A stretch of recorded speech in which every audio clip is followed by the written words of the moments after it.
तो इस सीरीज़ का ये चैप्टर 3 है जिसका नाम है कंज्यूमर इक्विलिब्रियम।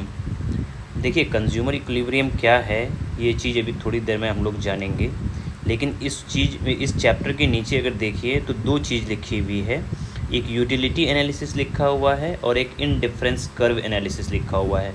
मतलब हम लोग कंज्यूमर इक्विलिब्रियम को दो तरीके से जानेंगे, दो way. There are two ways to understand this concept. One is utility analysis and other one is indifference curve analysis. दो चीज़ें, एक यूटिलिटी एनालिसिस से जानेंगे और दूसरा इंडिफरेंस कर्व एनालिसिस से।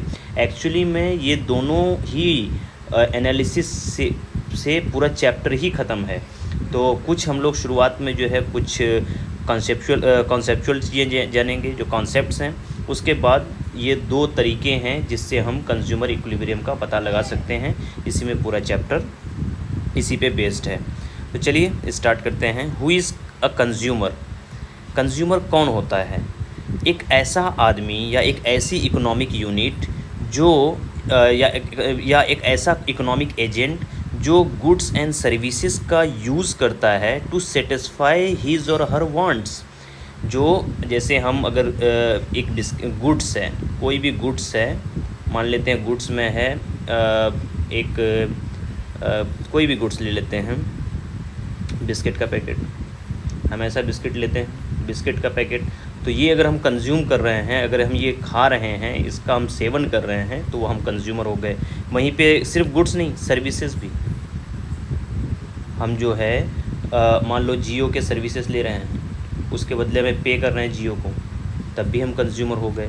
तो कंज्यूमर कौन होता है? कंज्यूमर जो है एक इकोनॉमिक एजेंट होता है, इकोनॉमिक यूनिट होती है जो गुड्स एंड सर्विसेज को कंज्यूम करती है, मतलब जिससे वो सेटिस्फाई हो पाए अपने वांट्स अपने।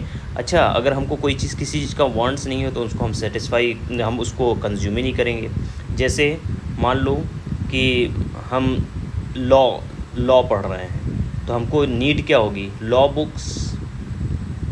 तो हम कंज्यूम क्या करेंगे? लॉ बुक्स को परचेज़ करेंगे। हम मेडिकल की किताबों को क्यों, MBBS वालों की किताबों को क्यों कंज्यूम करेंगे?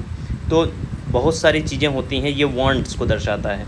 लॉ बुक्स जो है मेरी वांट्स हैं, ये मेरी वांट्स नहीं है, इसीलिए हमारी जो है हमें सेटिस्फाई जो है लॉ बुक्स ही करेगा। तो हम कंज्यूमर किसके होंगे? लॉ बुक्स के। अब जो है what is consumer equilibrium, chapter का नाम ही है कंज्यूमर इक्विलिब्रियम। तो कंज्यूमर इक्विलिब्रियम जो है पहले डेफिनेशन देख लीजिए, उसके बाद हम एक एग्जांपल लेके अच्छे से समझा देंगे। Consumer equilibrium refers to the process in which consumer chooses और select those goods and services from which he can attend maximum satisfaction और utility through his limited income. मान लीजिए आपका इनकम जो है 10,000 रुपये है। इस 10,000 रुपये से जो है आप अपने घर के को किस तरीके से बेहतर तरीके से चला सकते हैं। जैसे बच्चे का फ़ीस दे दिया जो 2,000 रुपये फ़ीस में चला गया, घर का राशन आ गया 5,000 रुपये का, ठीक है, बिजली का बिल आ गया 1,000 रुपये का, तो कितना हो गया? 5,000, 1,000, 6,000, 6,000, 6 दो 8,000, और 2,000 का जो है हम मान लेते हैं कि कुछ और में खर्च हो गया, ठीक है। अब ये 5,000 का राशन जो है, मान लीजिए महंगाई ज़्यादा बढ़ गई, महंगाई ज़्यादा अगर बढ़ जाएगी तो अब 5,000 की चीज़ें अब 7,000 में आने लगी। तो एक बात बताइए, अब क्या होगा? आपका पूरा बजट गड़बड़ा गया। 10,000 आपकी सैलरी है और अब आपका खर्चा कितना हो जाएगा? 2,000 यहाँ एक्स्ट्रा खर्च हो जा रहा है, अब 12,000 खर्च हो जा रहे हैं आपके। तो अब क्या होगा? आपका जो है ये जो आपकी जो सैलरी के हिसाब से आपने जो अपने खर्चों को जो एक बैलेंस करके रखा था, वही बस बैलेंस वर्ड सुना ना आपने, तो ये बैलेंस ही इसी को बोलते हैं इक्विलिब्रियम। मतलब अपने सैलरी के हिसाब से आदमी जो अपने खर्चों को एक लेवल में बैलेंस कर लेता है ना, अब वो बैलेंस कैसे करेगा? कंप्रोमाइज़ करके। क्यों? क्योंकि कैसे कंप्रोमाइज़ करेगा?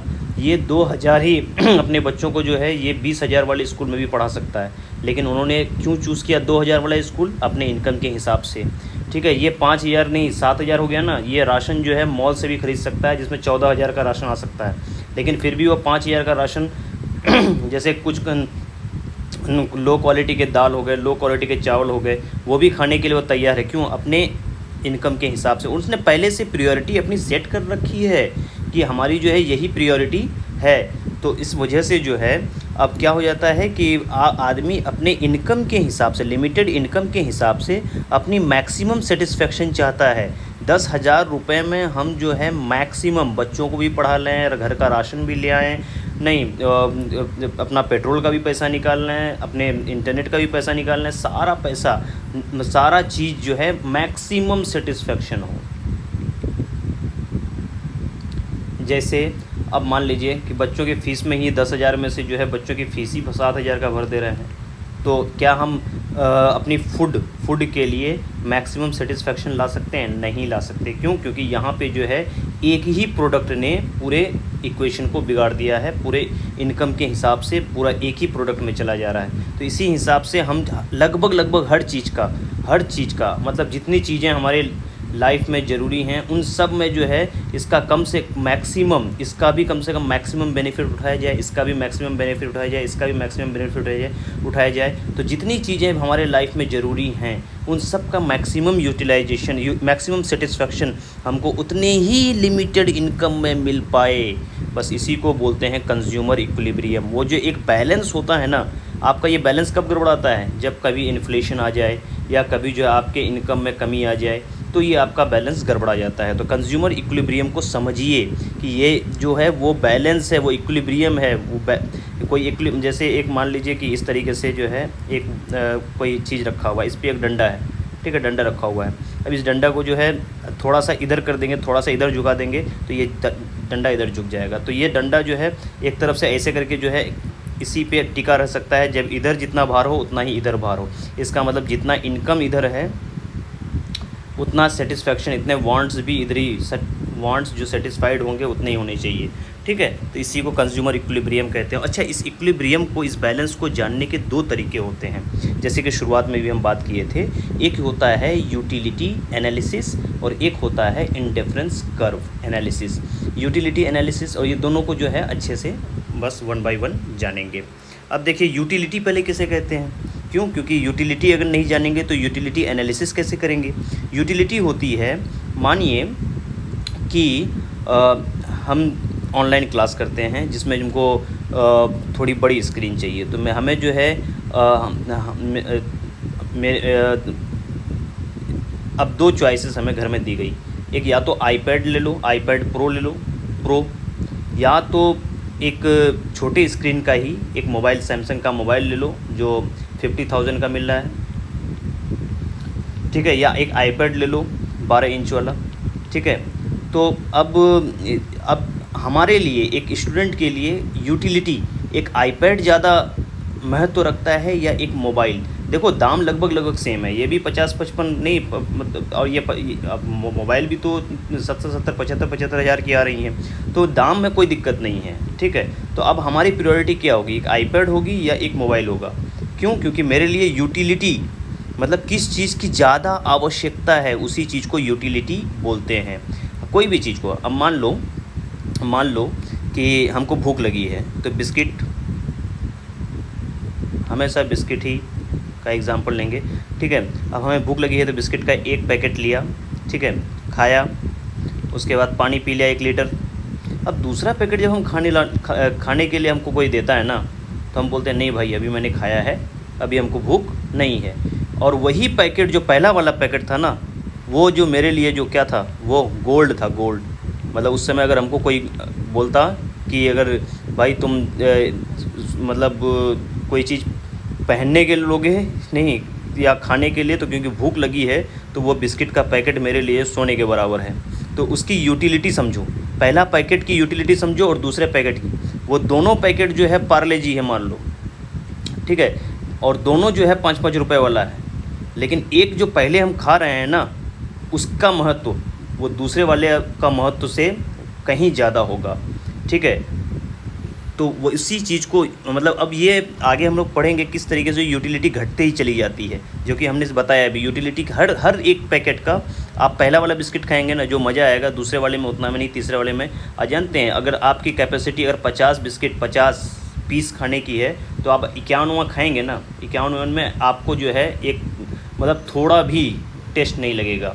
तो ये जो है, अब इससे हम लोग क्या समझ रहे हैं, यूटिलिटी जो है चीज़ मतलब जितना आप कंज्यूम करते जाते हैं उसकी यूटिलिटी क्या होती है, घटती चली जाती है। इसकी यूटिलिटी अगर 10 है तो 8, हम अगर वैल्यू दे दें यूटिलिटी को तो ये 7 हो जाएगी, 6 हो जाएगी, 5, घटते चले जाएगी। एक समय आएगा कि उसकी यूटिलिटी 0 हो जाती है। यूटिलिटी मतलब होता है want satisfying power of commodity, किसी भी कमोडिटी की वांट सेटिस्फाइंग पावर, किस तरीके से उस वांट को फुलफ़िल करता है।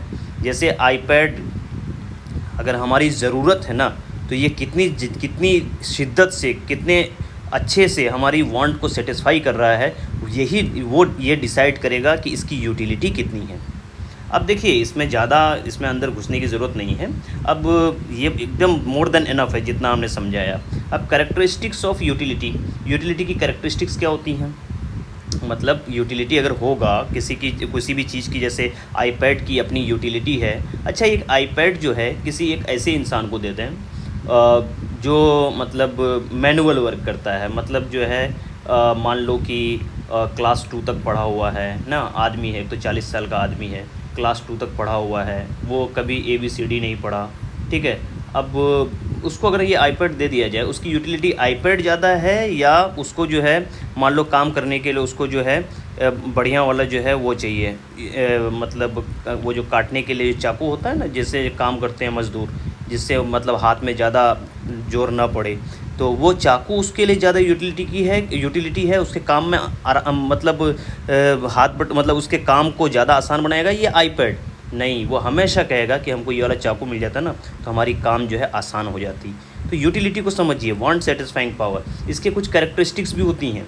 जैसे यूटिलिटी जो है एक साइकोलॉजिकल फिनोमेना है, आदमी का मेंटल स्टेटस है। मेंटल स्टेटस क्यों बोला, जैसे चाकू चाहिए आपको, ये मान लीजिए ये चाकू चाहिए आपको या एक आईपैड चाहिए, आप दिमाग में सोचते हैं कि नहीं हमें जो है ये आईपैड ज़्यादा चाहिए, चाकू नहीं चाहिए, चाकू जिसको काम का है वो ले। तो ये जो है ये साइकोलॉजिकल फिनोमेना है।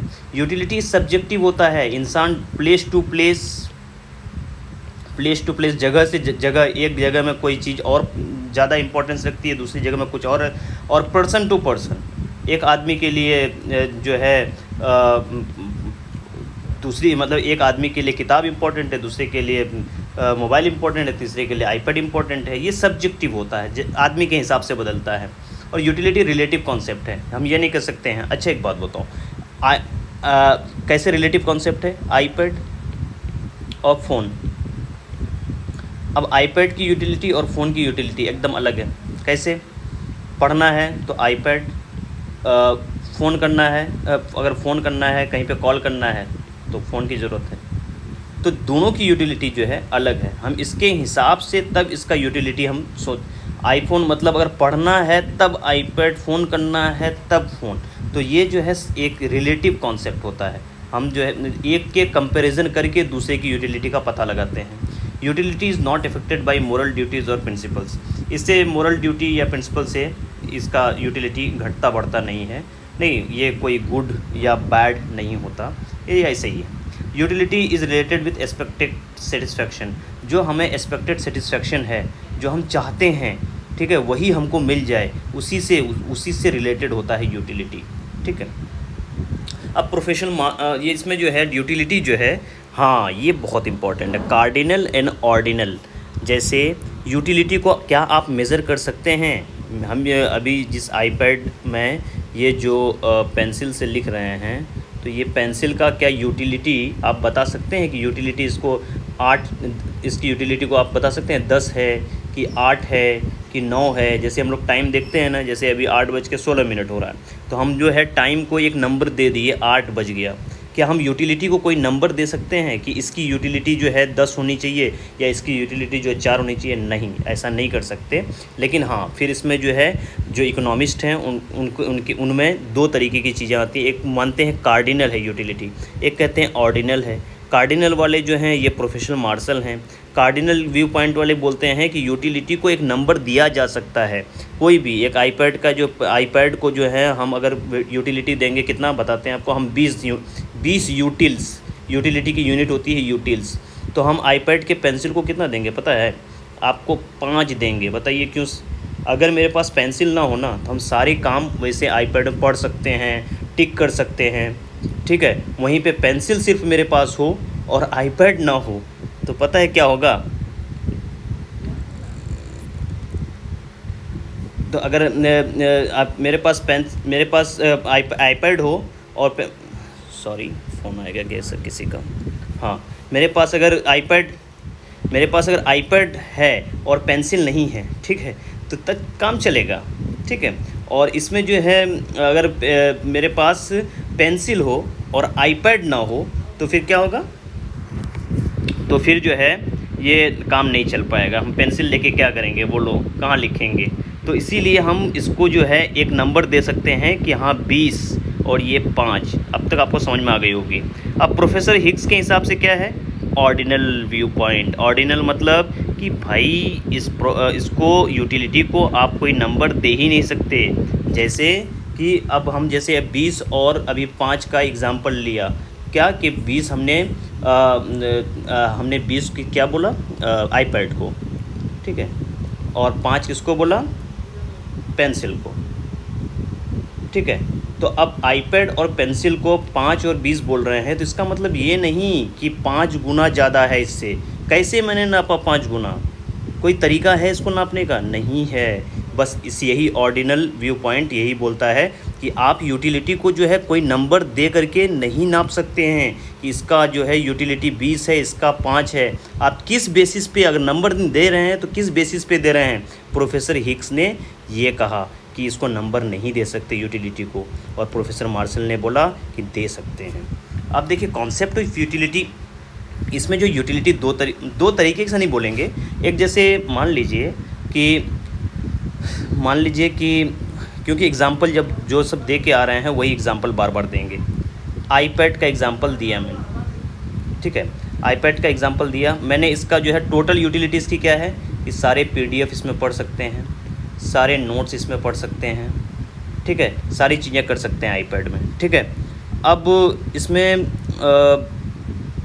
मार्जिनल यूटिलिटी क्या होती है कि जब हम लास्ट नहीं समझे, जब हमारी आईपैड की सारी यूटिलिटी ख़त्म, मतलब कम्प्लीटली हम इसको यूटिलाइज़ कर लें, उसके बाद जो एक्स्ट्रा यूटिलाइजेशन करते हैं उसे कहते हैं मार्जिनल यूटिलाइजेशन।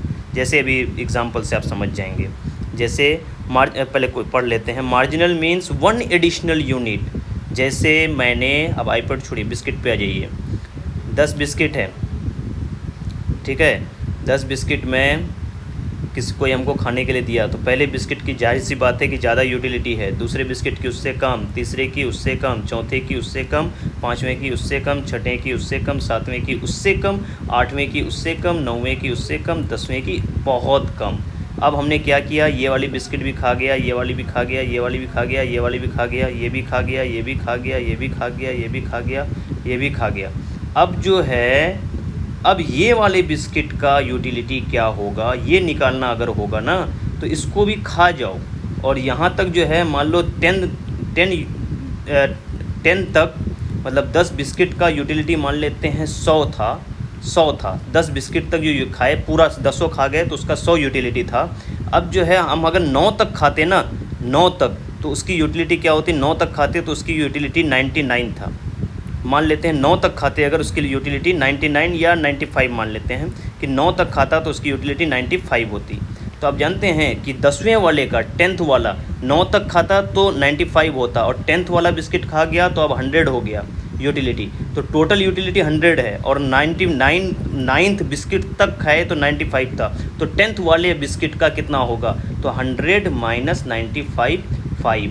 तो 10th वाले बिस्किट का अगर यूटिलिटी, 10th वाले बिस्किट की यूटिलिटी निकालनी होगी, तो टोटल यूटिलिटी जो है, टोटल यूटिलिटी में से जितना यूटिलिटी आपने कंज्यूम अब तक कर चुका है ना, उसको हम माइनस कर देते हैं। तो यहीं पे एक फार्मूला बन जाता है कि मार्जिनल यूटिलिटी ऑफ nth, ठीक है, टोटल यूटिलिटी में से हम उसमें से 9। अब यहाँ पे देखो n को अगर हम यहाँ 10 मान लें तो 10th बिस्किट का यूटिलिटी क्या होगा, देखो n को 10 मान लिया है तो यहाँ n-1 क्या हो जाएगा, 9 हो जाएगा। तो यही तो एग्जांपल दिया था कि 10th वाले बिस्किट की यूटिलिटी 10th वाले टोटल यूटिलिटी में से जब 9th वाले 9 बिस्किट्स की यूटिलिटी को घटा देते हैं तो यहाँ पे MU10 बराबर MU10 माइनस MU9, ठीक है। और ये अगर हम यूटिलिटी अगर देखें अगर तो ये क्या निकलेगा हमारा, ये हमारा निकल रहा था 100 माइनस 95 फॉर एग्जांपल।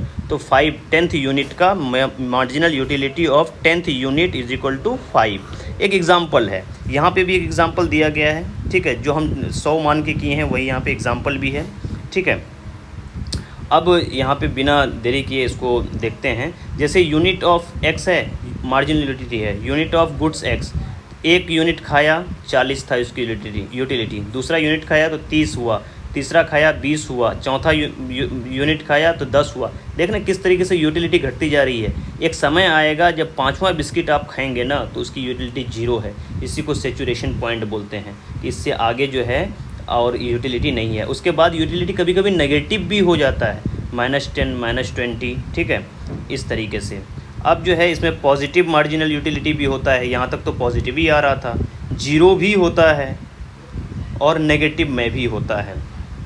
इसी को डायग्राम में यहाँ बताया है, ये 0 है, ये पॉजिटिव जा रहा है, और अगर यहीं नीचे जाएंगे तो नेगेटिव जा रहा है। यहाँ पे ये 0 यूटिलिटी है, इधर जाएंगे तो पॉजिटिव, इधर जाएंगे तो नेगेटिव। ये सेचुरेशन पॉइंट जब 0 हो जाता है किसी की, जैसे 1 बिस्किट खाए, 2 बिस्किट खाए, 3 बिस्किट खाए, 5 खाए, उसके बाद और नहीं खाया जाएगा। अब अगर छठा खाएंगे भी तो उसका कोई मतलब नहीं है, उसका कोई यूज़ नहीं है। तो ये यहाँ पे जो है 5वां यूनिट के बाद छठा वाला जो है वो 0 माना जाएगा। फुल सेटिस्फेक्शन मिल जाता है 5 तक। फुल सेटिस्फेक्शन के बाद जो आगे वाली जो यूनिट होगी वो 0 यूटिलिटी की होगी। टोटल यूटिलिटी देखो, टोटल यूटिलिटी तो हम कहे हर मार्जिनल यूटिलिटी, हर एक यूटिलिटी को जोड़ते हुए जरूर। मान लो कि 10 यूटिलिटी, पहला वाला बिस्किट खाया उसका 10 था यूटिलिटी, अगला वाला बिस्किट खाया उसका 9 है, अगला वाला बिस्किट खाया उसका 8 है, और उसके अगला वाला 7 है। तो 8 7 15, 15 9 24 हो गया, और 24 10 34। तो ये 34 यूटिलिटी का, ठीक है। एक एग्जाम्पल है कि टोटल यूटिलिटी कैसे निकालते हैं। सारे मार्जिनल यूटिलिटी को जोड़ दो तो टोटल आ जाएगा। हर एक बिस्किट के यूटिलिटी को ऐड कर देंगे तो टोटल यूटिलिटी आ जाएगा। यहाँ पे किया भी है, देखो गुड एक्स है, मार्जिनल यूटिलिटी है और टोटल यूटिलिटी। अब ये 40 है, 30 है, 20 है, 10 है, यहाँ तक देखो 0 आ गया। यहाँ तक टोटल यूटिलिटी ऐसे करके 40 प्लस, देखो 40 प्लस 30 70, 70 प्लस 20 90, 90 90 प्लस 10 100। तो ये 100 यूटिलिटी। अब यहाँ 0 होते चला जा रहा है ना, तो 100 में से 10 घट जाएगा, क्योंकि 10 माइनस में है, 10 गया तो 90, 90 में से 20 घट जाएगा तो 70। तो ये जितने भी प्लस वाली यूटिलिटी होते हैं वो जुड़ते चले जाते हैं, 0 वाला तो जुड़ेगा नहीं, और जो नेगेटिव में आ जाता है वो घट जाता है। नेगेटिव जाने दो, इसको टोटल यूटिलिटी जोड़ते हैं तो हम लोग पॉजिटिव भी जोड़ लेते हैं, ठीक है। Relationship between marginal utility and total utility. देखो टोटल यूटिलिटी और मार्जिनल यूटिलिटी में क्या अंतर होता है, बस यहीं पे। अभी तो ये एग्जांपल था ना, ये टोटल यूटिलिटी और marginal utility, total utility marginal utility में ये जो रिलेशन है वही अंतर भी है। जो रिलेशन है कि इसमें टोटल में टोटल जोड़ा जाता है, मार्जिनल में लास्ट वाली यूनिट का जोड़ा जाता है। इसमें यही सारी चीज़ें जो है घुमा के बोला गया है। जो लास्ट वाला जो है ये मार्जिनल यूटिलिटी कहते हैं, तो लास्ट nth यूनिट का जो लास्ट वाला यूनिट है उसका जो यूटिलिटी होता है। और टोटल यूटिलिटी क्या होता है, फ्रॉम 1 टू लास्ट सारी यूटिलिटी को जोड़ दो, वो टोटल यूटिलिटी है। और लेकिन अगर लास्ट वाले पीस का, मान लो 10 बिस्किट खाना था, 10वें वाले बिस्किट का अगर निकालना होगा यूटिलिटी, तो वो मार्जिनल यूटिलिटी होता है। अब डायग्राम भी ऐसे ही बना हुआ है, मार्जिनल यूटिलिटी और टोटल यूटिलिटी को फिर यहाँ पे थोड़ा सा बताया है। वही सारी चीज़ें हैं जो मैंने आपको समझाया। अब law of diminishing marginal utility. Diminishing मतलब होता है कम होना। जानते हैं क्या है, एक बताते हैं आपको कैसे कम होना। अब ये मान लिए कि ये जो है एक यूटिलिटी है, ठीक है, ये क्या है, यूटिलिटी है, एक बिस्किट का यूटिलिटी है, ये रेड वाला के अंदर जो है यूटिलिटी। अब इसको कैसे हम बोल रहे हैं कि डिमिनिशिंग क्या होता है, समझिए। डिमिनिशिंग होता है ये चीज़, बस कम होते हुए, इसकी यूटिलिटी कम होते हुए चले जाए। ये आप सर्किल को देखिए, ये सर्किल जो है कम होते चली जा रही है। ठीक है, हम आप कंज्यूम करते जाइए किसी भी चीज़ की यूटिलिटी, ऐसे कम होते होते होते होते होते होते होते होते कम होते होते होते होते एक समय जो आएगा वो एकदम जीरो हो जाए, दिखेगी ही नहीं आपको। यहाँ तो दिख रही है, वो दिखेगी नहीं। अब मार्जिनल यूटिलिटी कम डिमिनिश होती है। डिमिनिश मतलब होना, मतलब ऐसे करके कम होना, कम होते चले जाना मतलब डिमिनिश होना। इसी को जो है लॉ ऑफ इसको बोलते हैं law of diminishing marginal utility. कैसे जो है मार्जिनल यूटिलिटी घटता है। तो यहाँ पे जो है एक ऑस्ट्रियन इकोनॉमिस्ट थे H.H. गॉसेन, इसी को गॉसेंस का फर्स्ट लॉ भी बोलते हैं। फर्स्ट लॉ में ये चीज़ दिया हुआ है कि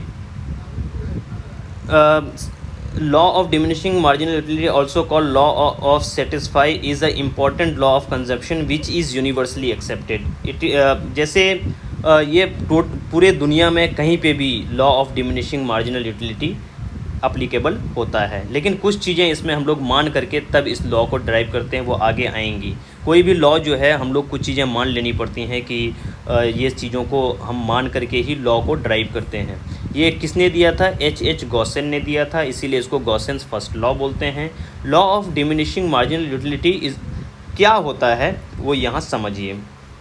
the additional benefit which a person derives from a given stock of thing diminishes with every increasing stock that he already uses। बार बार वही चीज़ें बात हुई हैं।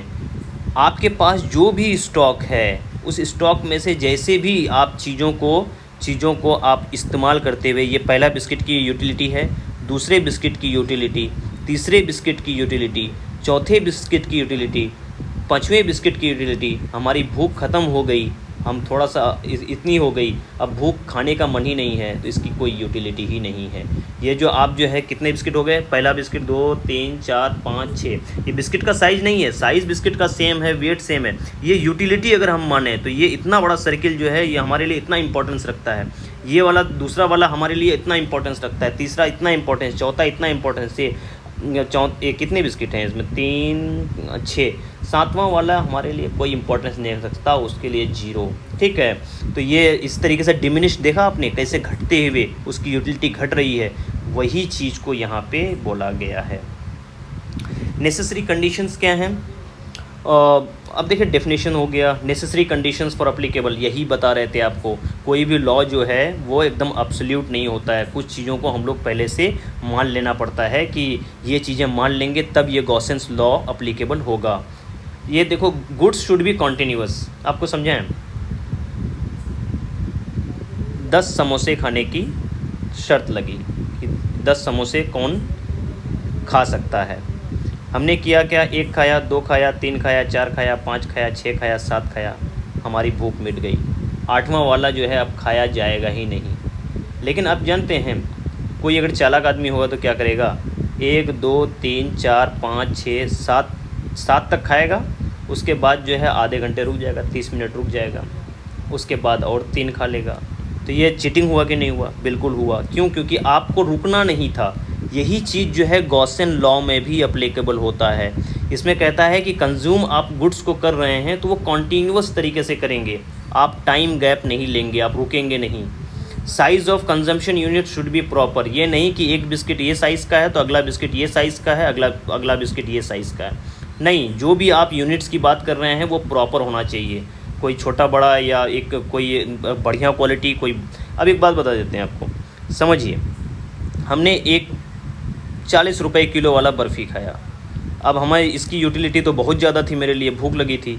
लेकिन अगर हमको कोई 4000 रुपये किलो वाला जो है, नहीं, बढ़िया लड्डू मिल जाए, पर बढ़िया मतलब मिठाई मिल जाए, तो ये इसकी यूटिलिटी ज़्यादा और इसकी यूटिलिटी ज़्यादा।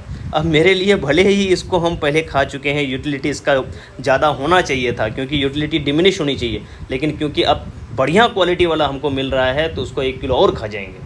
तो इसीलिए कह रहा है कि ये जो कंजम्पशन यूनिट्स होते हैं वो प्रॉपर होनी चाहिए और उसका जो है होमोजीनस होनी चाहिए, मतलब एक जैसा, हेट्रोजीनस नहीं होनी चाहिए। प्राइस लेवल, हाँ प्राइस लेवल हमेशा जो सब्सटीट्यूट का जो है जैसे कि सब्सटीट्यूट किसे बोलते हैं, कोई भी जैसे पार्ले जी के बदले में टाइगर बिस्किट उसका क्या है, सब्सटीट्यूट है। तो ये नहीं कि पार्ले जी बिस्किट का दाम जो है, मतलब अगर हम ये खाना खा रहे हैं तो टाइगर वाला जो अपना दाम घटा दे तो इसकी यूटिलिटी बढ़ जाए, ऐसी नहीं है। जो सब्सटीट्यूट है उसका दाम जो है स्टेबल रहना चाहिए। ये नहीं कि दाम उसका मतलब जो हम सब्सटीट्यूट है उसका दाम घटा बढ़ा रहे हैं। इससे जो है फिर गॉसेन लॉ जो है, Gossen law of diminishing marginal utility, ये अप्लीकेबल नहीं होगा अगर हम इन चीज़ों को ना माने तो। फैशन में चेंज नहीं होना चाहिए, नेचर में चेंज नहीं होना चाहिए, किसका, गुड्स का, इंटरेस्ट, कंज्यूमर के इंटरेस्ट में चेंज नहीं होना चाहिए। तो ये अगर ये सब चेंज हो जाएगा तो फिर गॉसेन लॉ अप्लीकेबल नहीं होगा। अब देखिए इसमें ये क्या है, वन आइसक्रीम्स हैं, 1 यूनिट, 2 यूनिट, 3, 4, 5, 6 यूनिट। पहले यूनिट की यूटिलिटी देखिए 20 है, अगले यूनिट की 16 है, उसके अगले यूनिट की 10 है, उसके अगले यूनिट की 4 है।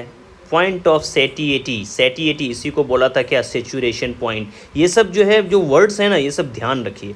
पॉइंट ऑफ सेचुरेशन भी बोलते हैं, पॉइंट ऑफ सैटिएटी भी बोलते हैं। ऑब्जेक्टिव में अलग अलग नाम करके आ जाएगा। ये 20 पहले था ना, कुछ दूसरा वाला खाएंगे तो उतना मज़ा नहीं आएगा, 16 उतना मज़ा नहीं आएगा, 10। और ये जो नंबरिंग दे रहे हैं किस तरीके से, कार्डिनल, ऑर्डिनल वाला तो नंबरिंग मानता ही नहीं है। तो ये कार्डिनल वैल्यू है कि हम नंबरिंग दे पा रहे हैं, ऑर्डिनल वाला नंबरिंग नहीं मानता है। 10 से 4 हो गया, 4 से 0 हो गया। यहाँ पे अब आप अगर इसके 5वां यूनिट खाएंगे भी ना, आपको कोई फ़ायदा नहीं है, कोई फ़ायदा नहीं है, आपको मज़ा ही नहीं आएगा। तो ये अब यहाँ पे देखिए law of diminishing marginal utility graph है। ये देखिए ए पॉइंट है, 1 यूनिट खाया तो देखिए 20 था, ये 20 है ना 1 यूनिट पे। दूसरा यूनिट खाया तो देखिए क्या हो गया, ये 16। ध्यान से देखिएगा, यहाँ 3 हम टिक लगा रहे हैं ना। अब सी देखिए यहाँ पे इसका मार्जिनल यूटिलिटी क्या है, 10। अब ये देखिए 4 पे लगा रहे हैं ना, इसका मार्जिनल यूटिलिटी देखिए 4। देखिए 5वां खा रहे हैं ना, तो इसका मार्जिनल यूटिलिटी क्या है, 0। अब यहाँ से छठा खाइएगा ना, नेगेटिव। तो यही चीज़ जो है बार बार देखने रहे हैं आपकी, दो ही चीज़, मार्जिनल यूटिलिटी और इनडिफरेंस कर्व जो आने वाला है आगे, इसमें पूरा चैप्टर है। अब अगला वाला जो है ये इसको बोलते हैं गॉसेंस सेकंड लॉ। इसको क्या बोलते हैं, गॉसेंस सेकंड लॉ। गॉसेंस सेकंड लॉ ये था ना, H.H. गॉसेन। जो पहला लॉ क्या था, law of diminishing marginal utility, और ये दूसरा लॉ है law of equi marginal utility. ये क्या बोलता है, थोड़ा पढ़ते हैं उसके बाद फिर समझते हैं। ये है law of equi marginal utility states that consumer will distribute his money income between the various goods in such a way that the utility drive from the last rupee spent on each good is equal. जैसे शुरुआत में जो example लिया था, 10,000 रुपये हमारी income है, monthly income है। हम 2,000 रुपये जो है बच्चे का क्या कर रहे हैं, फ़ीस में दे रहे हैं।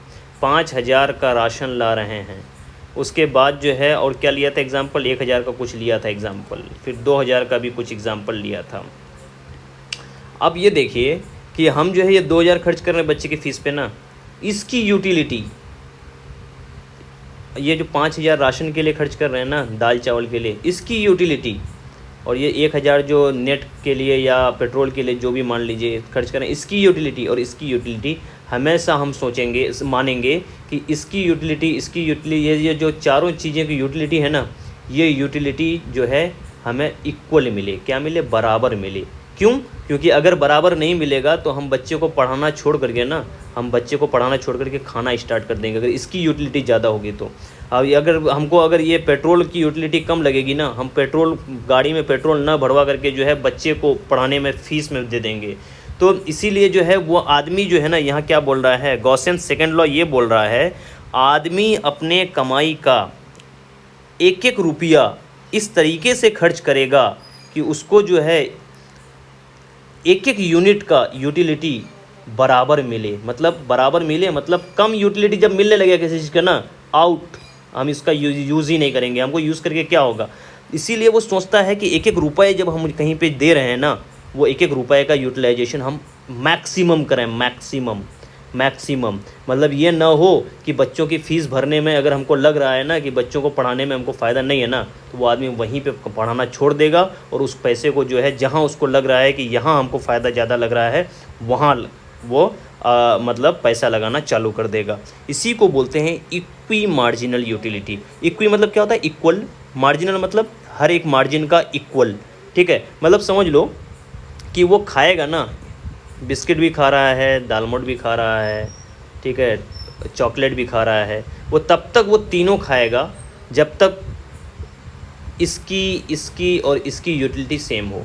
जब चॉकलेट की यूटिलिटी उसको लगेगा ना कि 1000 है और लगेगा बिस्किट की यूटिलिटी सिर्फ 10 है ना, ये बिस्किट को वहीं पे रिजेक्ट मारेगा और वहीं पे चॉकलेट खाना स्टार्ट कर देगा, क्योंकि यूटिलिटी वो मैक्सिमम। क्योंकि देखो बिस्किट भी आ रहा है 10 रुपये का पैकेट और चॉकलेट भी आ रहा है 10 रुपये का पैकेट, वो चाहेगा ये 10 रुपये हम 10 यूटिलिटी क्यों लें, उस 10 रुपये में हम 1000 यूटिलिटी वाला चीज़ क्यों न लें। बस यही है इक्वी मार्जिनल यूटिलिटी का थ्योरी। इसी को गॉसेंस सेकंड लॉ भी बोलते हैं। इंसान अपने इनकम का एक एक पैसा जो है ना वो इस तरीके से यूटिलाइज़ करेगा कि उसका जो है हर एक यूटिलिटी उसके लिए जो है ना उतने ही इम्पोर्टेंस रखे। ठीक है, अब इसको जो है हम लोग कंज्यूमर्स इक्विलिब्रियम को ना दो तरीके से देखते हैं। देखो 2 सिचुएशंस हैं इसमें। जैसे एक सिंगल कमोडिटी का कंजम्पशन, और अच्छा कभी भी इंसान घर में एक ही चीज़ का तो कंजम्पशन करता नहीं है, ये पॉसिबल ही नहीं है, इसीलिए 2 और मोर कमोडिटी का भी लेके देखा गया है। तो जब हम लोग एक ही चीज़ को कंज्यूम करते हैं तब कंज्यूमर्स इक्विलिब्रियम कैसे काम करता है? नहीं, कंज्यूमर्स इक्विलिब्रियम यूजिंग, अच्छा ये इक्विलिब्रियम कहाँ से आ गया? ये इक्विलिब्रियम यही तो हम लोग पढ़े थे कि जितना उसका इनकम होता है, देखो यहाँ पे इक्विलिब्रियम पढ़े थे शुरुआत में ही, ये देखो इक्विलिब्रियम क्या पढ़े थे, जितना उसका इनकम होगा ना उस इनकम का जो है ना यहाँ पे इस तरीके से बनाए थे, उस इनकम को मैक्सिमम वो यूज़ करना चाहेगा। ठीक है, वो ये नहीं चाहेगा कि इसका इनकम का जो है कम यूटिलाइजेशन करे। वही चीज़ यहीं पे आ गई गॉसेंस सेकंड लॉ में। गॉसेंस सेकंड लॉ में ये आ गई कि किस तरीके से जो है सिंगल कंजम्पशन और टू और मोर कमोडिटी का कंजम्पशन जो है ये डिटरमाइन करेगा consumers equilibrium using marginal utility. Marginal utility से हम लोग जो है इक्विलिब्रियम को देखने जा रहे हैं। Consumers equilibrium in case of single, देखो consumers equilibrium in case of single commodity. अब ध्यान से देखो, ये सब हम नहीं पढ़ने जा रहे हैं। Marginal utility of x is equal to marginal utility of money. Money मतलब जो मनी हम एक्सपेंडिचर कर रहे हैं उस गुड्स को कंज्यूम करने के लिए। ध्यान से देखो ये एक्स है ना, जूम कर देते हैं, ये इससे अच्छे और क्या दिखेगा, ये मार्जिनल यूटिलिटी ऑफ एक्स और ये marginal utility of M. Marginal utility of x मतलब वो एक्स गुड्स, और वो ये मार्जिनल यूटिलिटी ऑफ एम मतलब मनी जो एक्सपेंडिचर कर रहे हैं, मनी। अब जब भी मनी, अब से देखना एम तो मनी एक्सपेंडिचर जो कर रहे हैं, एक्स गुड्स, एक्स को मतलब यहाँ पे गुड्स माना है। तो मार्जिनल यूटिलिटी ऑफ, यहाँ पे अब देखो marginal utility of goods x is equal to marginal utility of money price of goods x. जितना पैसा आदमी दे रहा है ना उस पैसे के हिसाब से उसको अगर मार्जिनल यूटिलिटी नहीं मिलती है उस गुड्स में ना, वो नहीं देगा। जैसे मेरा कहने का मतलब कि एक 5 साल पुराना,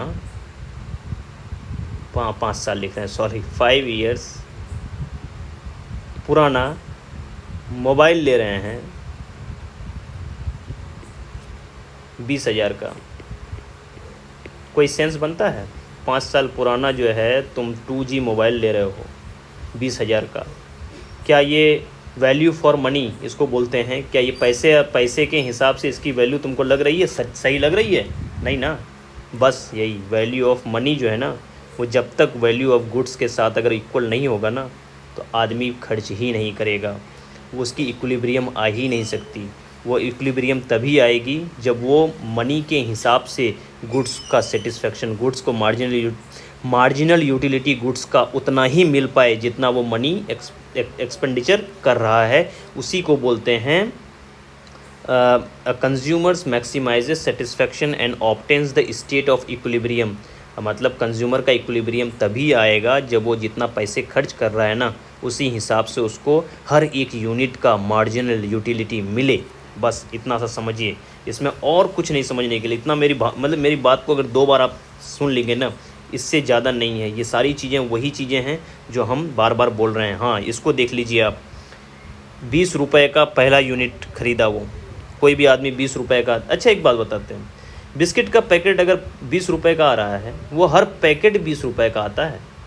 हाँ, उसको ये मतलब नहीं कि तुमको ज़्यादा भूख लगी है तो वो पैकेट 40 का दे देगा, ना ना, वो 20 रुपये लिखा हुआ है, 20 रुपये का हर एक यूनिट 20 रुपये का आ रहा है।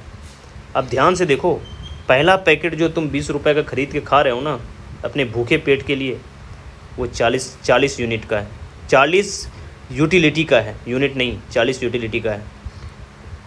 उसी 20 रुपये में जब तुम दूसरा पैकेट खरीद रहे हो ना, वो 35 यूटिलिटी का है। घटा, law of diminishing marginal utility यहाँ पे अप्लाई होता है, गॉसेंस फर्स्ट लॉ। फिर 20 रुपये का जो है, फिर तुम अगला तीसरा खरीदे ना, 30 रुपये हो गया। एक समय आएगा, ये 20 रुपये से 25, एक समय आएगा जो रुपये और यूटिलिटी बराबर हो जाएगा। देख रहे हो, यही इसी को बोलते हैं इक्विलिब्रियम, कि कम से कम रुपये का जो वैल्यू है ना, उसके हिसाब से तो यूटिलिटी सेट हो। अगला वाला देखो 20 रुपये का ख़रीद रहा है, उसकी यूटिलिटी है 15 रुपये। तो क्या आदमी को पागल कुत्ता काटा है कि वो ख़रीदेगा? मतलब अगर सही से बोला जाए तो ये यहाँ से जो है वो ख़रीदना बंद कर देगा। क्यों? क्योंकि 20 रुपये की यूटिलिटी, कम से कम 20 यूटिलिटी तो मिले। देख रहे हो, पहली वाली पैकेट में 20 रुपये में जो है 40 यूटिलिटी वो गेन कर रहा है। और आदमी क्या चाहता है? कम कमा करके मैक्सिमम सेटिस्फैक्शन हो हमको। यही तो इकोनॉमिक्स है, economics is all about this. अब देखो यहाँ पे क्या बोला है, अब यहाँ पे यही चीज़ बोला है जो हम यहाँ पे आपको उस समय से बोल रहे हैं, वही चीज़ बोला है। At point of equilibrium marginal utility of goods will be equal to the price of the consumer is ready to pay for the commodity. मतलब कम से कम इक्विलिब्रियम पे जो है, जो प्राइस पे करने के लिए तैयार है, उतनी तो यूटिलिटी बच जाए भाई, उससे ज़्यादा ही हो, कम ना हो। इसी को बोलेंगे, इस वाली सिचुएशन को बोलेंगे कंज्यूमर्स इक्विलिब्रियम। ठीक है, अब इसी चीज़ को जो है यहाँ दिखाया गया है कि ये जो है 0 है, यहाँ से ऊपर जाएगा तो पॉजिटिव जाएगा, यहाँ से नीचे जाएगा तो नेगेटिव जाएगा। बस यही ग्राफ बार बार यूज़ हुआ है। अब देखो अब तक हम लोग क्या देख रहे थे? एक ही गुड्स का, ये क्या था? गुड्स एक्स, सिर्फ क्या था? Goods x. अब हम लोग जा रहे हैं देखने के लिए दो या दो से ज़्यादा अगर हम गुड्स को कंज्यूम करते हैं तो क्या होता है। तो कुछ नहीं होगा, बस इसमें जो है थोड़ा सा देखने का तरीका बदल जाएगा। ठीक है, अब देखिए आप क्या है, MUX मतलब marginal utility of X is equal to marginal utility of Y is equal to marginal utility of money. मतलब जिसका X वाले गुड्स का जितना मार्जिनल यूटिलिटी हो, उतना ही मार्जिनल यूटिलिटी Y का भी होना चाहिए, और उतना ही यूटिलिटी जो है वो मनी का भी होना चाहिए। इन शॉर्ट, अगर हम ब्रेड ख़रीद रहे हैं तो ब्रेड का भी उतनी ही यूटिलिटी होनी चाहिए जितना जो है मिल्क का हो।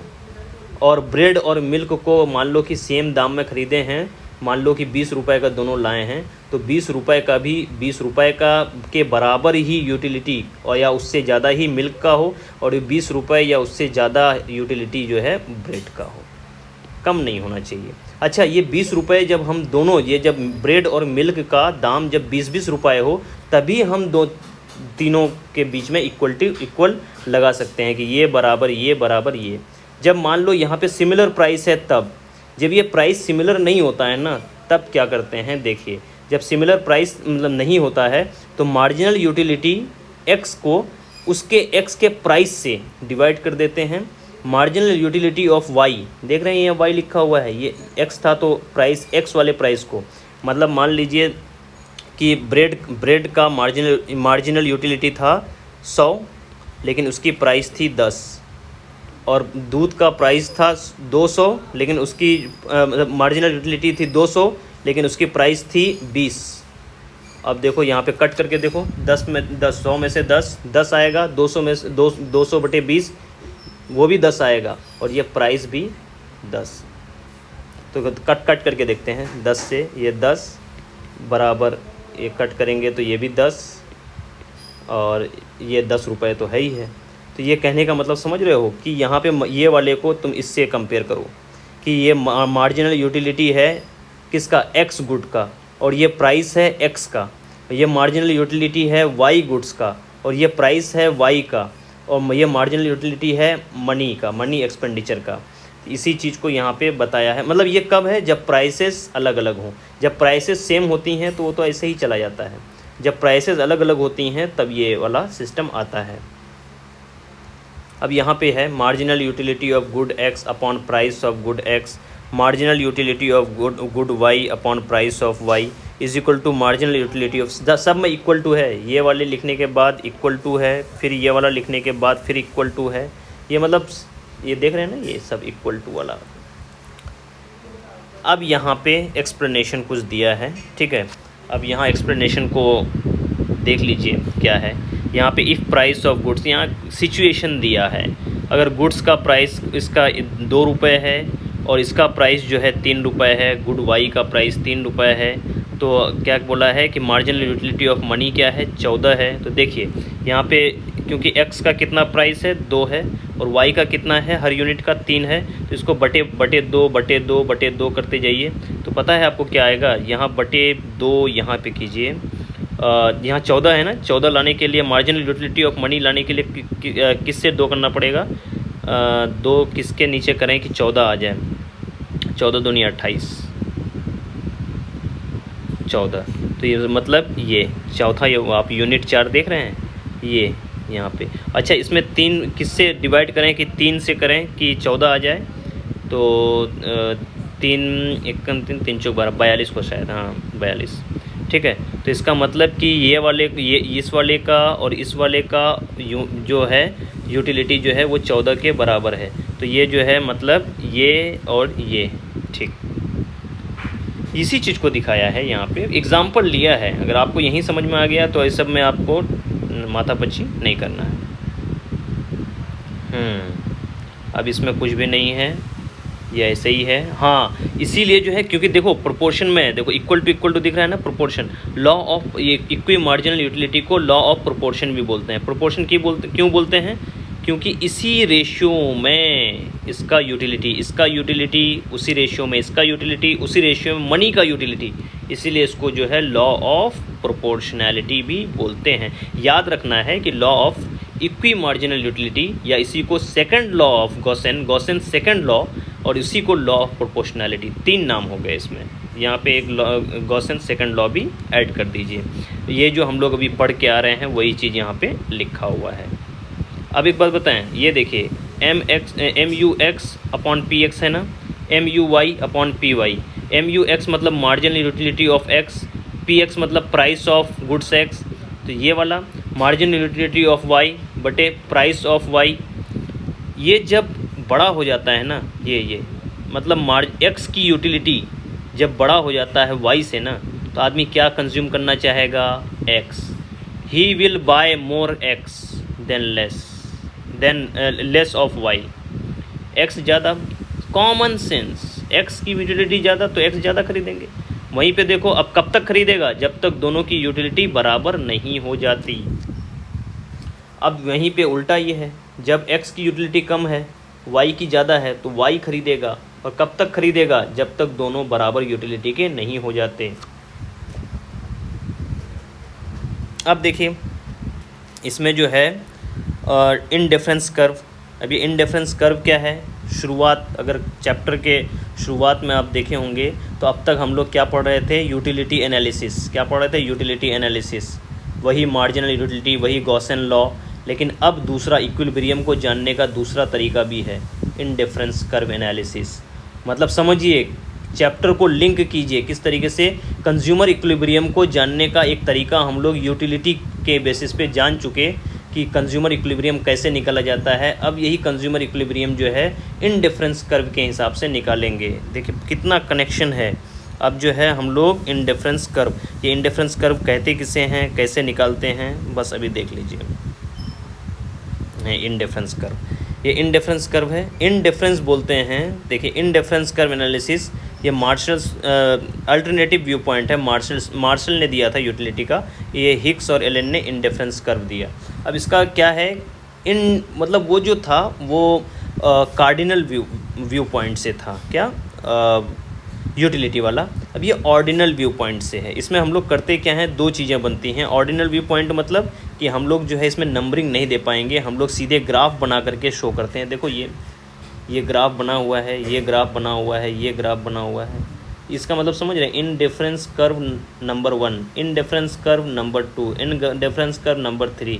ये शो कर रहा है कि इसकी यूटिलिटी कम है, ये शो कर रहा है ज़्यादा है, उससे ज़्यादा है, उससे ज़्यादा है। ठीक है, इन डिफरेंस मतलब होता है जब हम दो, यहाँ पे मीनिंग दिया हुआ है, अभी आते हैं सीधे आपको मीनिंग। इसमें जो है दो चीज़ें देखेंगे, इन डिफरेंस, इसमें इन डिफरेंस शेड्यूल देखेंगे, इन डिफरेंस सेट मतलब कर्व देखेंगे। इन डिफरेंस शेड्यूल क्या होता है, ये देखिए शेड्यूल, जब हम आपको ये एक मतलब बॉक्स बना करके जब हम चीज़ों को दिखाते हैं तो ये इन डिफरेंस शेड्यूल बोला जाता है। जब हम कर्व बना करके, ये मैप बना करके कर्व बना करके दिखाते हैं तो ये इन डिफरेंस कर्व हो जाता है। इन डिफरेंस, अब यहाँ पे शेड्यूल पहले देख लेते हैं क्या है। कॉम्बिनेशन ए, देखिए एक कॉमन डिफरेंस बताएं आपको, मतलब कॉमन क्या, एक मेन डिफरेंस बताएं आपको। यूटिलिटी, जो पहले वाला अभी कंसेप्ट पढ़े, यूटिलिटी और अभी इन डिफरेंस कर्व, इन दोनों में मेन क्या है। इसमें जो है आप कोई वैल्यू असाइन कर रहे थे, मतलब cardinal view point. In difference curve में वैल्यू असाइन नहीं करेंगे, हम क्या करेंगे, दो कमोडिटी ले लेंगे, दो गुड्स ले लेंगे, दो गुड्स ले करके देखेंगे कि अगर गुड्स X है और गुड्स Y है तो एक गुड्स को अगर घटा रहे हैं तो इसकी यूटिलिटी कितनी बढ़ रही है, या इस गुड्स को बढ़ा रहे हैं तो इसकी यूटिलिटी कितनी घट रही है।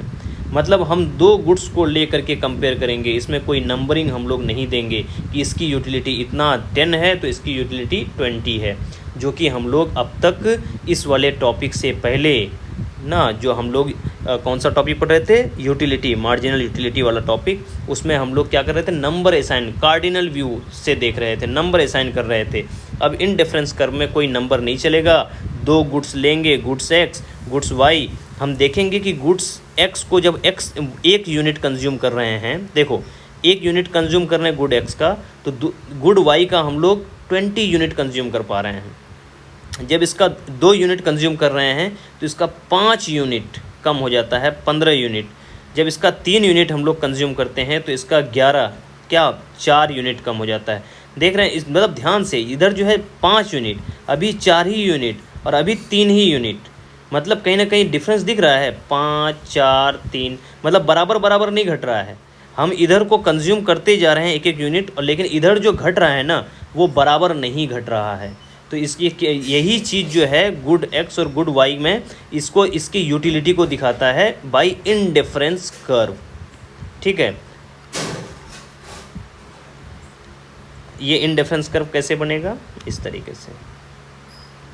ये 1 यूनिट जब कंज्यूम कर रहे थे तो ये 20 था, जब 2 यूनिट किए तो 15 हो गया, 3 यूनिट किए तो ये, अच्छा उस समय आप लोग पढ़े होंगे प्रोडक्ट, मतलब ये प्रोडक्शन पॉसिबिलिटी कर्व, वो कैसे बन रहा था, ग्राफ ऐसे बन रहा था ना, तो हम लोग क्या बोल रहे थे, कॉनकेव ना, और ये क्या है, ये कॉन्वेक्स है कि नहीं, ये उल्टा है, वो उसमें इस तरीके से बन रहा था PPC में, और इसमें ऐसे बन रहा है।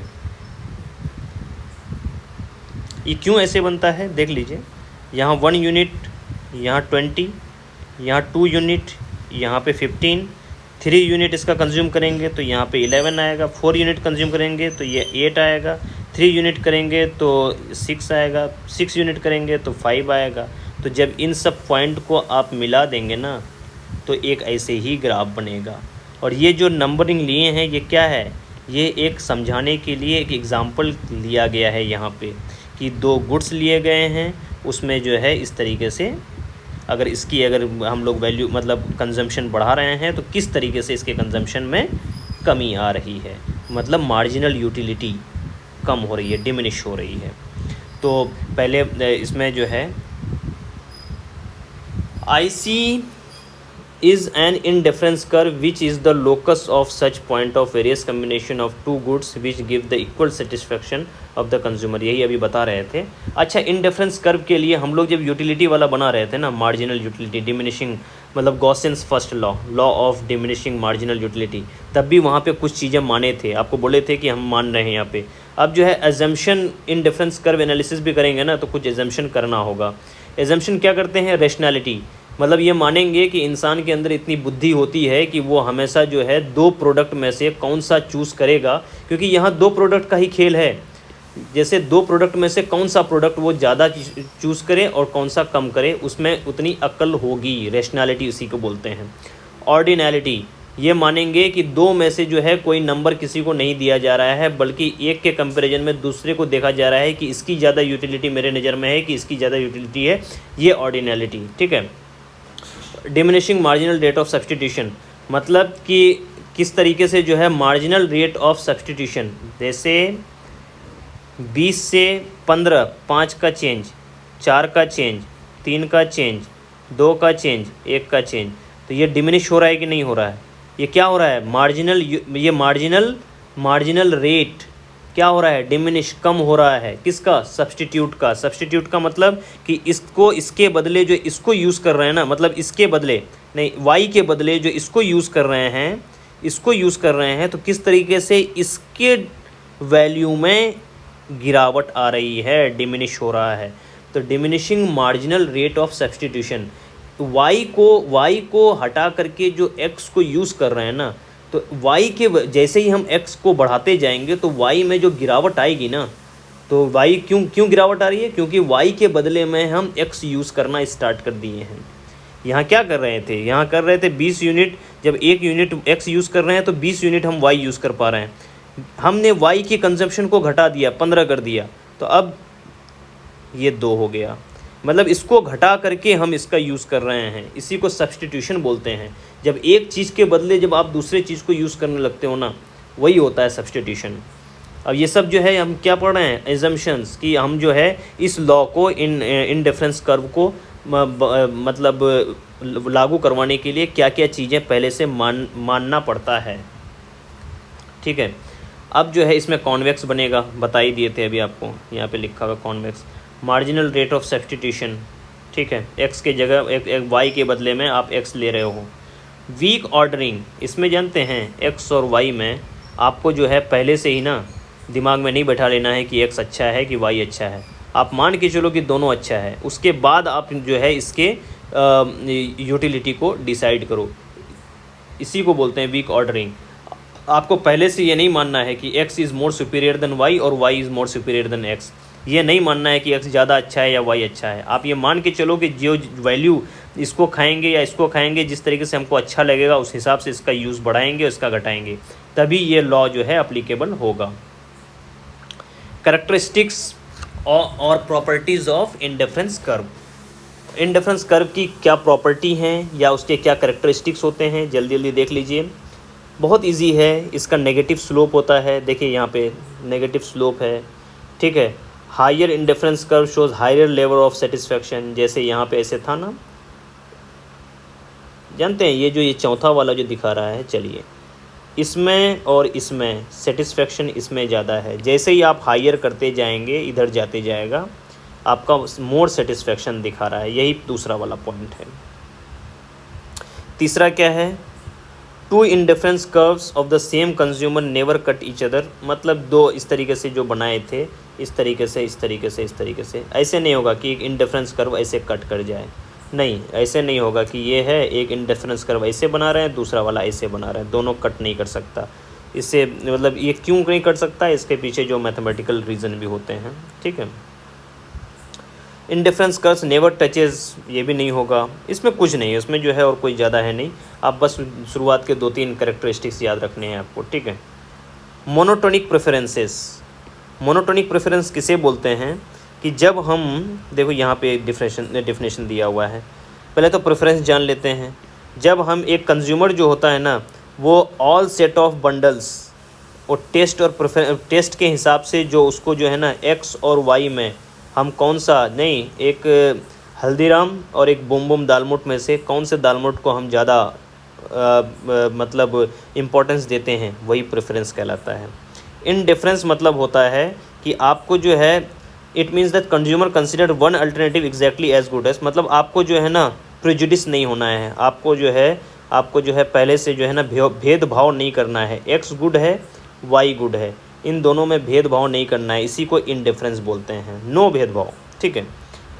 MRS marginal rate of substitution, एक को मार्जिनल रेट ऑफ सब्सटीट्यूशन मतलब आप एक चीज़ को जो घटा रहे हैं ना, एक चीज़ को जो बढ़ा रहे हैं, मान लीजिए एक्स के कंजम्पशन को बढ़ा रहे हैं, तो उसमें जो वाई में जो आपका जो घट रहा है ना, वो यही कहलाता है MRS, मतलब एक एडिशनल यूनिट एक्स के लिए आप वाई में कितना आप जो है सेक्रीफाइस करने के लिए तैयार हैं। मोनोटोनिक प्रेफरेंस क्या किसे कहते हैं? Consumers preference are monotonic if and only if, देखो मोनोटोनिक पढ़ते नहीं हैं, मान लो कि एक्स है और एक वाई है, एक्स यहाँ पे एक एग्जांपल के थ्रू बताया है, देख लेते हैं कहाँ पे है, ये और ये, एक एन है एक एम है। अब एन में जो है वो एम में वो सारी चीज़ें हैं जो एन में हैं, एम में, क्योंकि एम जो है ज़्यादा इधर है ना, ज़्यादा सेटिस्फाई करेगा, एन उतना सेटिस्फाई नहीं करेगा, तो एम में वो सारी चीज़ें हैं जो एन में हैं, और एम में वो सारी चीज़ें भी हैं जो एन में नहीं है, मतलब एम में वो सारी चीज़ें भी हैं जो एन में नहीं हैं, मतलब कुल मिला के ये जो है बहुत अच्छा है। ठीक है, जो बहुत अच्छा है तो आदमी प्रेफर क्या करेगा, एम को करेगा, इसी को मोनोटोनिक प्रेफरेंस कहते हैं। जब हम एक चीज़ को जो है उस हिसाब से देखते हैं कि ये वाला जो है, अगर हम मान लो पार्ले जी ना खाएं और अगर हम टाइगर खाएं, ठीक है, तो टाइगर और पार्ले जी में ना, टाइगर में क्या वो सारी चीज़ें हैं जो पार्ले जी में हैं? बिल्कुल हैं। क्या वो सारी चीज़ें नहीं, मतलब वो सारी चीज़ें जो टाइगर में है वो उसमें जो है, इसमें जो हैं और जो नहीं हैं सब टाइगर में होना चाहिए, तभी एक मोनोटोनिक प्रेफरेंस बन पाएगा। इनडिफरेंस कर्व क्या होता है? जब कोई भी गुड्स एक्स और वाई, जब हम इनडिफरेंस मतलब भेदभाव, बिना भेदभाव के दो गुड्स को ले लिए हैं, जब इन दोनों गुड्स का जब कंज्यूम करते हैं तो एक को क्या करो, एक को सेक्रीफाइस करो दूसरे के लिए, दूसरा खरीदने के लिए, तो उसी को जो ग्राफ बनता है, ये कर्व तो जानते ही हो, किसी भी ग्राफ को जो है कर्व बोलते हैं, तो इनडिफरेंस कर्व बोलते हैं इसी को।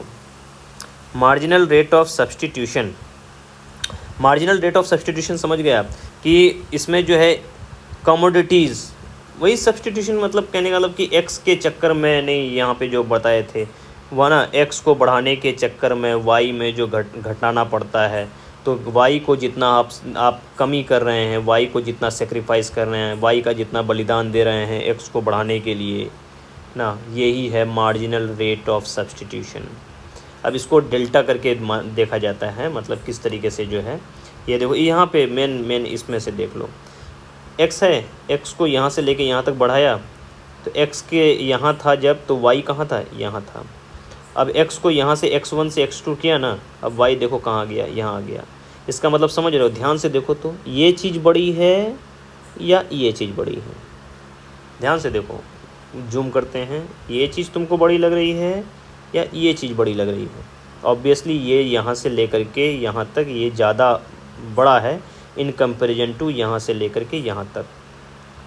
मतलब x अगर हम कम, अगर x अगर थोड़ा सा भी ज़्यादा कंज्यूम कर लेते हैं ना, y में बहुत ज़्यादा गिरावट आ रही है। इसी को मतलब डेल्टा x अगर देखा जाए तो डेल्टा y अगर देखा जाए तो डेल्टा y बहुत ज़्यादा है, मतलब कम बदलाव, x में इतना अगर चलेंगे ना, y में इतना आ जा रहा है। तो यही चीज़ को जो है marginal rate of substitution, marginal rate of substitution बोलते हैं कि x के छोटे से टुकड़े के खातिर ना इसमें बड़ा सा टुकड़ा गंवाना पड़ता है। इसी को इसको मैथमेटिकली जो ये AP है ना, ये AP बटे BP, मतलब इसको स्लोप को जो है MRS को लिखा है इतना बटे इतना, ये लिखने का तरीका है। अब देखो यहाँ पे क्या है, why should MRS be diminishing in indifference curve. MRS marginal rate of substitution जो है क्यों घट रहा होता है, ये देख रहे हो यहाँ पे, ध्यान से इसको ऑब्जर्व कर लो बस, ठीक है। ये देखो इतना x बढ़ाया ना, तो वाई में देखो कितना, चलो इसमें वो ले लेते हैं अलग से कलर ले लेते हैं। एक्स इतना बढ़ाया, वाई में देखो यहाँ से यहाँ आ गया। फिर देखो एक्स इतना बढ़ाया, वाई देखो यहाँ से यहाँ आ गया। एक्स देखो इसको इतना बढ़ाया, वाई देखो। एक्स देखो इतना बढ़ाया, वाई देखो। एक्स देखो इतना बढ़ाया, वाई। कुछ ऑब्जर्व कर पा रहे हैं कि जब एक्स इतना था घटाया था तो वाई बहुत कम हुआ था। ये वाई का घटते हुए चला जाएगा। एक समय आएगा कि एक्स ज़्यादा कंज्यूम भी कर लेंगे ना, वाई उतना नहीं घटेगा। एक्स बहुत ज़्यादा भी कंज्यूम कर लेंगे, वाई नहीं घटेगा। इसी चीज़ को बोला है कि मतलब इन डिफरेंस कर्व, ये मार्जिनल रेट ऑफ सब्स्टिट्यूशन जो है वो डिक्लाइन होती है, घटती है, वो घटती है। मतलब ये और ये जो है ये रेशियो जो है घटती हुई चली आएगी। बाद में तो उल्टा हो जाता है, ये इतना बढ़ता है तो ये इतना ही घटता है बाद में। ये इसके हिसाब से और इसको देखो अगर तो टोटली उल्टा है। इसमें थोड़ा सा एक्स बढ़ाते हैं तो वाई में बहुत ज़्यादा गिरावट आ रही है।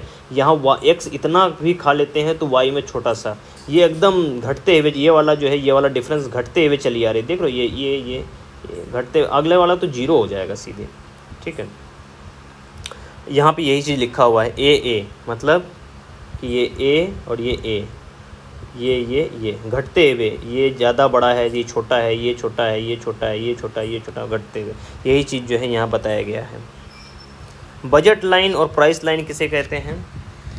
देखिए ये वाला देखिए, बजट लाइन मतलब आपके पास जितनी सैलरी है ना, आपके पास जितना मनी है, आप मानिए कि पी एक्स कोई गुड है और उसका प्राइस, मतलब कोई गुड एक्स है और उसका प्राइस पी एक्स है, कोई गुड वाई है उसका प्राइस पी वाई है। आप जो है अपने मनी से उतना ही खरीद सकते हैं। इसी को देखो, total income of the consumer M माना है, price of goods X P X और क्वांटिटी ऑफ गुड्स एक्स। मतलब मान लो कि ये एक्स जो है बिस्किट का पैकेट है, 5 पैकेट मैंने ख़रीदा, 20 रुपये का एक पैकेट।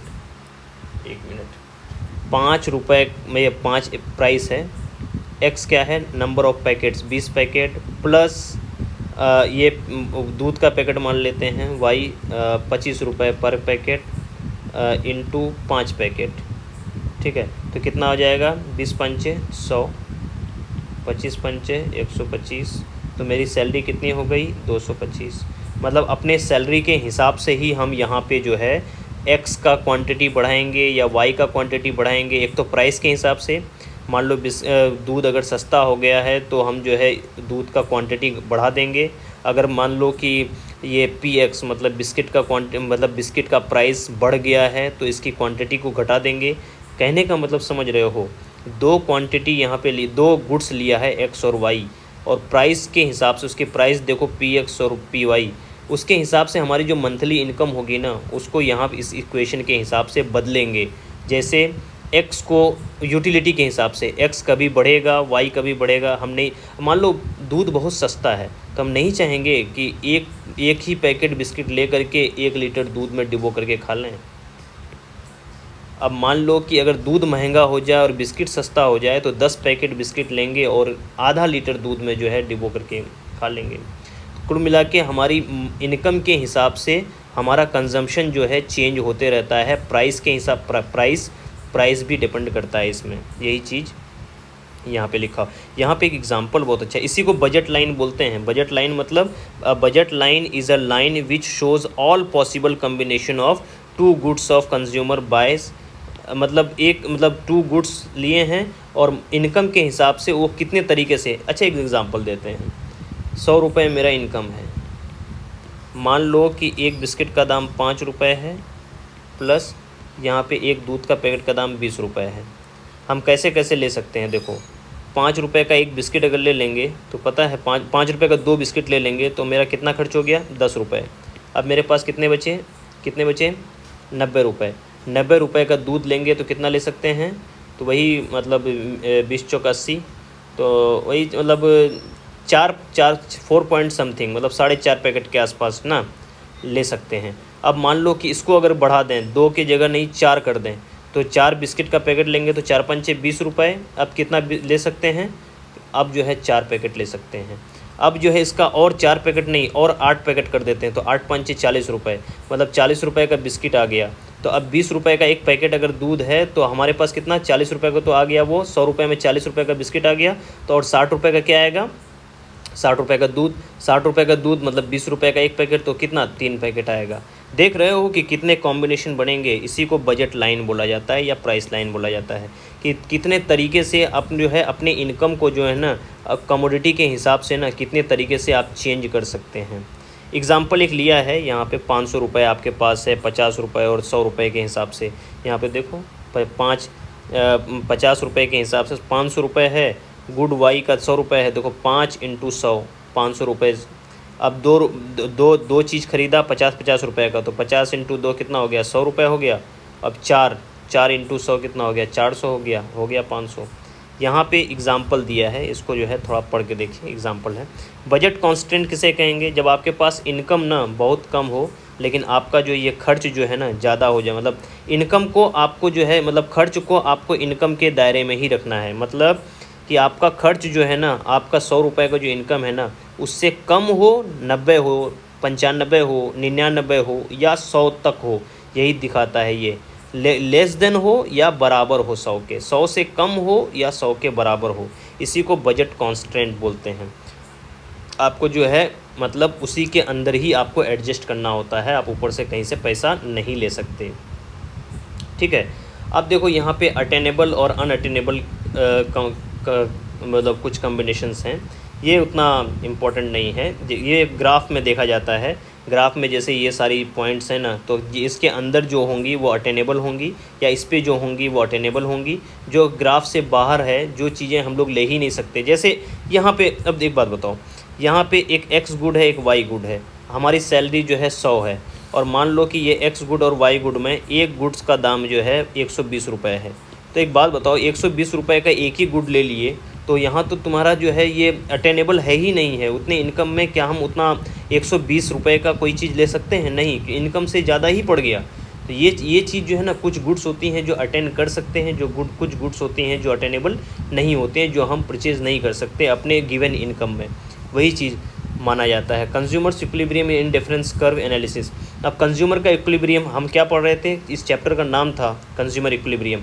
अब कंज्यूमर इक्विलिब्रियम जो है इन डिफरेंस कर्व में कैसे देखा जाता है, ये इन डिफरेंस कर्व है, ये भी इन डिफरेंस कर्व है। तो कंज्यूमर इक्विलिब्रियम देखा जाता है कि आपका एक, चलो हम यहाँ बना देते हैं, यहाँ बना हुआ है एक इस तरीके से आपका, ये देखिए ये है आपका जो ये जो पॉइंट है ना, एक मिनट, ये वाला जो लाइन है ना और ये वाला जो कर्व है ना, एक पॉइंट को छू के निकलेगा। ये देखिए ये पॉइंट पे ना, इस पॉइंट पे जो x होगा या इस पॉइंट पे जो y पे आप करेंगे ना, ये x जितना क्वांटिटी होगा और ये जितना y क्वांटिटी आप कंज्यूम करेंगे, वो जो आप क्वांटिटी कंज्यूम कर रहे हैं ना, वो एक्चुअली में सैलरी के हिसाब से वो एक्चुअली में आपका जो है इक्विलिब्रियम पॉइंट है। ठीक है, ये आपको ग्राफ के द्वारा देखना पड़ रहा है। हम लोग यूटिलिटी में भी देखे थे पॉइंट ऑफ इक्विलिब्रियम, यहाँ पे हम लोग ग्राफ से शो करते हैं पॉइंट ऑफ इक्विलिब्रियम। कैसे कि ये वाला जो है स्ट्रेट लाइन है और ये वाला ग्राफ जो है आपको एक पॉइंट पे छू के निकलेगा, यही पॉइंट ये पॉइंट जो है, यही पॉइंट जो है आपका कंज्यूमर्स इक्विलिब्रियम पॉइंट कहलाएगा। इसमें इस पॉइंट पे जो है x उतना ही कंज्यूम कर लो, y भी इतना कंज्यूम कर लो, तो जितना x और y इतना कंज्यूम करो, तो जितनी सैलरी तुम्हारी है उसके हिसाब से ये दोनों जो है तुम्हारा एकदम सही से चलता जाएगा। ठीक है, उतनी इसकी भी मार्जिनल यूटिलिटी, इसकी भी मार्जिनल यूटिलिटी लगभग बराबर है, और वो तुम्हारा इनकम के हिसाब से इनकम के अंदर में तुम्हारा दोनों जो है कंजम्पशन हो भी जा रहा है। तो ये इक्विलिब्रियम की पोजीशन होती है जिसमें आदमी जो है अपने मनी का बेस्ट यूटिलाइजेशन कर पाता है। ठीक है, अब इसमें इतना ही है। अब इसमें कंपैरिजन है कुछ यूटिलिटी एनालिसिस और इंडिफरेंस कर्व एनालिसिस, जहाँ से हम लोग चैप्टर शुरू किए थे कंज्यूमर इक्विलिब्रियम का। अब देखो यूटिलिटी एनालिसिस को हम लोग ने कार्डिनल प्रिंसिपल से देखा था, वहाँ नंबरिंग नाम दिए थे 10, 9, 8, है कि नहीं, क्या यूटिलिटी का नाम, और ये ऑर्डिनल था, इंडिफरेंस कर्व ऑर्डिनल था। हम लोग क्या कर रहे थे, दो कमोडिटी x और y लेकर के कंपेयर करके जो है हम यूटिलिटी निकाल रहे थे। हम लोग नंबरिंग नहीं लिए थे, 10, 9, 8 ये सब नहीं किए थे, क्योंकि इन डिफरेंस कर्व से दो प्रोडक्ट x और y लेकर के इसको घटा रहे हैं तो इसकी यूटिलिटी में कितना बढ़ रहा है, इससे चेक किए थे। और यहाँ पे क्या किए थे, सीधे ऑर्डिनल वाले में यूटिलिटी एनालिसिस में सीधे नंबरिंग ले लिए थे। ये क्या है, डिमिनिशिंग मार्जिनल यूटिलिटी। इसमें मार्जिनल यूटिलिटी क्या होती है, घटती है। इसमें क्या होता था, rate of substitution, diminishing marginal rate of substitution, एक के बदले में वाई को कितना सेक्रीफाइस करें एक्स के एक यूनिट को बढ़ाने के लिए, ये यहाँ पे देख रहे थे। यहाँ पे क्या, हर एक यूनिट का वैल्यू कितना घटेगा ये देख रहे थे। अब कंज्यूमर्स इक्विलिब्रियम का कंडीशन जो है देख लो, इस वाले यूनिट का और इस वाले यूनिट का लगभग नहीं, 2 यूनिट एक्स और वाई अगर कंज्यूम कर रहा हो ना, इन दोनों का जो है मतलब यूटिलिटी लगभग सेम होना चाहिए। यहाँ पे क्या था, स्लोप और बजट लाइन, नहीं समझे कि इसमें जो है अगर इस तरीके से जो है हम लोग जो है इक्विलिब्रियम इस तरीके से अगर बनाए हैं, मतलब ये इस तरीके से बनाए हैं और एक पॉइंट है, अगर इस तरीके से लाइन है और यहाँ पे जो कॉन्वेक्स वाला जो है ना, ये इस पॉइंट पे जो है इक्विलिब्रियम शो हो रहा था। इसमें मतलब ग्राफ से हम लोग इक्विलिब्रियम निकाल रहे थे, यहाँ प्राइस से हम लोग निकाल रहे थे। तो ये आपका चैप्टर का एंड हुआ।